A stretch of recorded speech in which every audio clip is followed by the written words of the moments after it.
You know, and having gotten this ticket that I've gotten here, it occurs to me, part of what keeps people in such a fight in this country, and I could make several videos just about this. A rule, a regulation, a punishment, or something like that, it's not the same, or restriction either, depending on where you are. It varies. Like the threat with tickets like this, I did a little bit of research on it, and you don't have to do that much research to figure it out. They'll pull your license.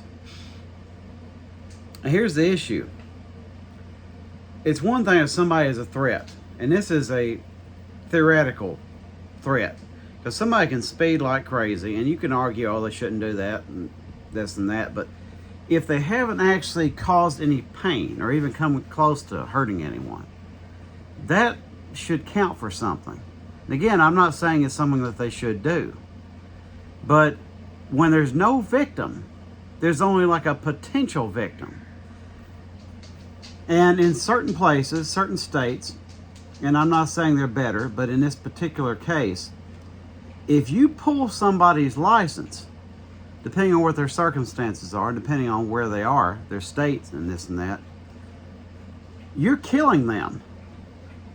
You're destroying them and potentially killing them.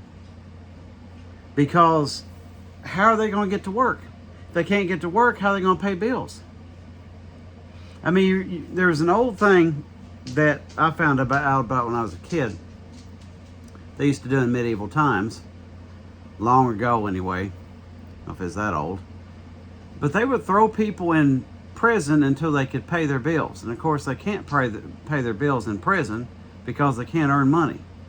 And that's roundabout what they're doing with that.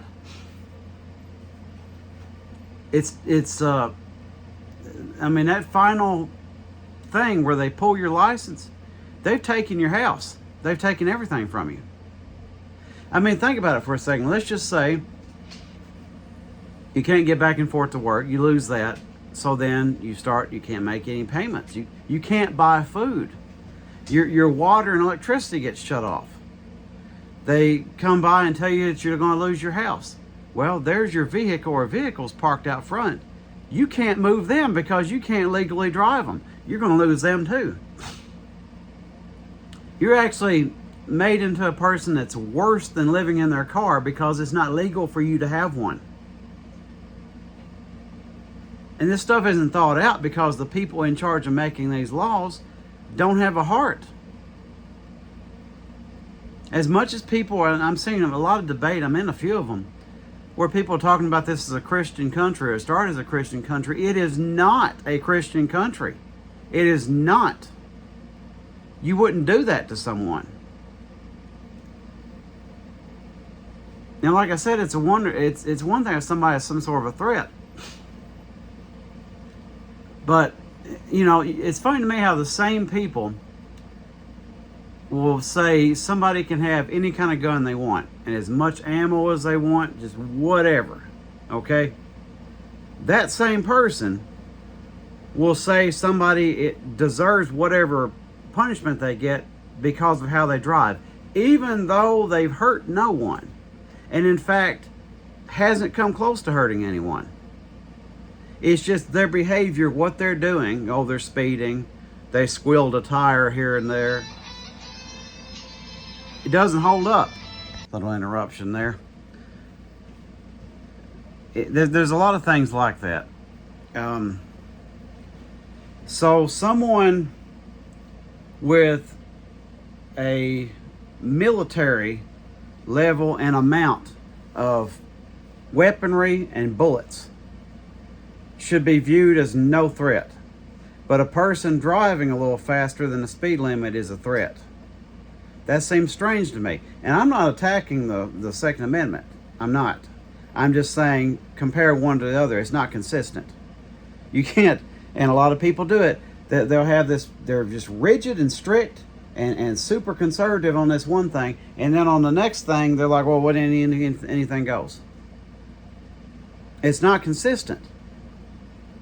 I mean, you could take a person in the middle of some sort of apartment building, and the same people will argue that it's okay for a person having weaponry in there that can shoot through those walls and floors and ceilings. There's an accident, somebody's getting hit. Potentially. And they'll say that's fine. Those other people all around there should be just completely fine.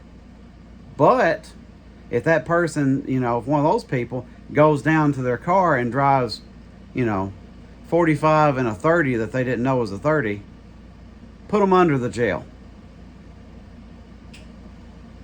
Doesn't hold up. Doesn't make any sense. And again, you're risking taking everything from someone. I mean, this right here, from what I can tell, $476. Because he hit me with everything he could hit me with. There was other cars on that road. I wasn't catching anyone. I wasn't pulling away from anyone. I saw no construction workers. It's not like there's a bunch of barrels and people out holding signs and I'm just buzzing past them. That didn't happen. Here's what happened. Because I got a good look at the guy. He's a uppity, preppy guy who probably has never struggled a day in his life, has always had money. He saw a raggedy looking car and thought he had hit the jackpot. There's a lot of people out there, when they so much as see a car that is not super pretty, they want it gone. A lot of people have lived around people at HOAs and stuff like that. You know what I'm talking about. And what's an HOA but almost a vigilante group that's enforcing bigotry and conformity in certain areas? It's a sick thing. There's no nuance. You got to be on one way or the other. And then the next subject, you're completely different. Because that's inconsistent. You can't be the same person that says somebody can own any kind of weapon they want and any amount of ammo at all. And that's everybody else around them shouldn't feel threatened and shouldn't be worried about them. And that should be allowed. But if somebody speeds a little bit, you should take steps to pull their license and destroy their lives. So it's not consistent. Going to be consistent. If you're going to jump on this Second Amendment thing and go the whole way with it, leave people alone with their cars. And I think a lot of conservatives would, but now they've hooked their trailer to this cop living thing that didn't used to exist. Used to be, and it wasn't that long at all. Conservatives, I'm not saying they necessarily hated cops. I'm not saying you knee-jerk should hate them. But they weren't big on calling police. They weren't big on sucking up to them. They were bigger on just leave me alone. I'm not doing anything. As a matter of fact, that's kind of what the presiding threat is now. That the liberals or the leftists or whatever are going to create all these rules. Well, what difference does that make? Unless there's a force that's going to enforce those rules. Well, who's that going to be, conservatives? Think about it. Because I don't think you're thinking about it. I don't think you're thinking about anything. You see somebody that's not you or not enough like you, and you're okay with them being hurt. And then you make fun of them for the situation they're in. This kind of goes in line with it. We need to love our neighbors. We need to take care of each other and not victimize and extort each other. And these police are extorting. I mean, you look at, I lost $2,000 this year due to medical bills, dental bills, and missed work. The state helped me none. But they're going to take $476 from me. Well, where's that going? You would think if they're taking it from people, it should go somewhere. To the state. Wouldn't you feel better about that if you got some sort of fine, but hey, it's going into rebuilding a bridge, patching up these roads, Because what they're doing up there is just expanding the road, and they're going to build it out of the same crappy road, and it's going to destroy your tires, your suspension, shocks, and everything else. They're going to leave these empty schools to fall apart and build another one because they know they can pocket some money when they do that. That's the whole point of these projects, by the way. Because anytime a project costs something, you can slip in a little bit of money and put it in your pocket. And also, you can get credit for it, maybe put your name on it. I was responsible for that. Re-elect me, please. Funny thing is, I had a speedometer that worked correctly on the phone, but you can't touch your phone now because they'll get you for that.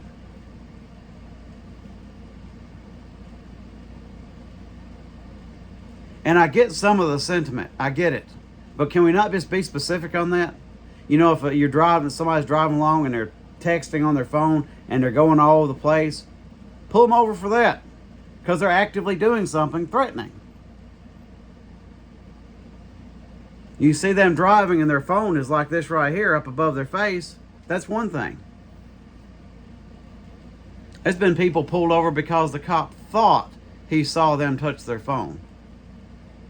It's just more reason to pull people over and then get to fishing and digging. See what else you can find. He was pretty sure that the car wasn't insured. It is. Probably didn't believe the speedometer story. It's the truth. And I can prove it. Matter of fact, a lot of speedometers aren't accurate from the factory. But that one there, I don't remember which way it is. It doesn't help you anyway, because they can reason more than you should have known. I think that one is 15 off on the other direction. Like, for example, I think you have to do 70 to be doing 55.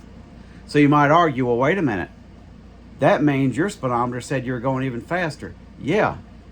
2 points to make on that. One, it doesn't stay consistent through the mileage. Anybody knows about speedometers that malfunction? That doesn't mean like 30 miles an hour is going to be 45 with it. It could be closer. It could be not as close. And even then, it's not consistent.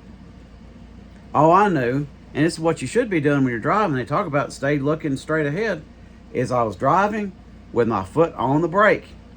And I wasn't catching up to anybody, and I wasn't running away from anyone.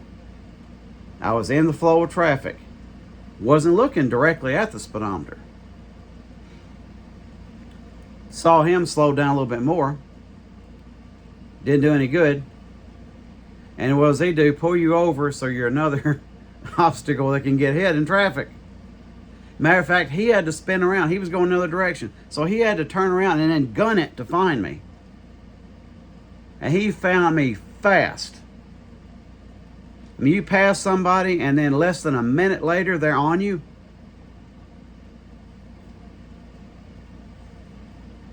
That's a little strange. Why is there no standard for that? That doesn't make any sense. So you're in like a 3,000-pound car going a few miles over the speed limit, and he can turn his 5,000-pound vehicle around and go twice that speed to catch you. That's safe. And the reason what you're doing was unsafe is because there was vehicles parked over and workers present. But he can pull you over and add to that. They just wanted to attack a poor person. They saw a car that paint job wasn't very good, missing some letters here and there, some things chipped about it, and decided he might have had some trash he could take out. That's what he did. And that's what a lot of them are like in this area. This region, I should say. If they see you in a car that indicates that you're poor, they're going to be watching you very closely. I guarantee you there ain't a single poor person that hasn't been pulled over. If your car looks poor, you're going to get pulled over. They'll find a reason. I've had them circle me in parking lots before. I'm not even driving. Loading your groceries up or something like that. You're just sitting there trying to figure out where you're going to go next on your phone, and you see them going around you like a shark. Protecting and serving. We the people, folks, and that doesn't necessarily include the police. I wish it did, because if it did, there'd be no problem in this country. No, you wouldn't have to worry about what kind of dumb laws get passed. What kind of unfair laws get passed. It wouldn't matter what these government people are saying. You should think about that if you're conservative. You're mad about all these laws. So you should think about that if you're any political persuasion. But the conservatives are the ones really the people claim Republicans, really try to sell themselves as being super loyal and lovey-dovey on the cops. Well, you need to consider the whole reason you're afraid of any laws getting passed, any of these liberals or whatever taking over, is because those cops will enforce that on you. Now, if the cops are actually your friends and actually there to take care of the people and watch out for you, you wouldn't have to worry about that, because as soon as they pass the law, the cops would be like, I'm not enforcing that. Wouldn't have to worry about it, would you? Maybe something to think about instead of just latching on to everything. Somebody sends you a package of things you're supposed to support and love and hate, and you just sign on with it without thinking about it. We need to stick together, people. It's us versus them. It is. And maybe we need, if we're going to have police, we need to have some that believe they're one of the people instead of a person over children or some person greater than the people. He's there to hurt the people. He's there. These are all ants. These are all roaches and pets and rats that they have to just punish. Subhuman. They're a lower scale, lower tier than they are. We need less of those in there.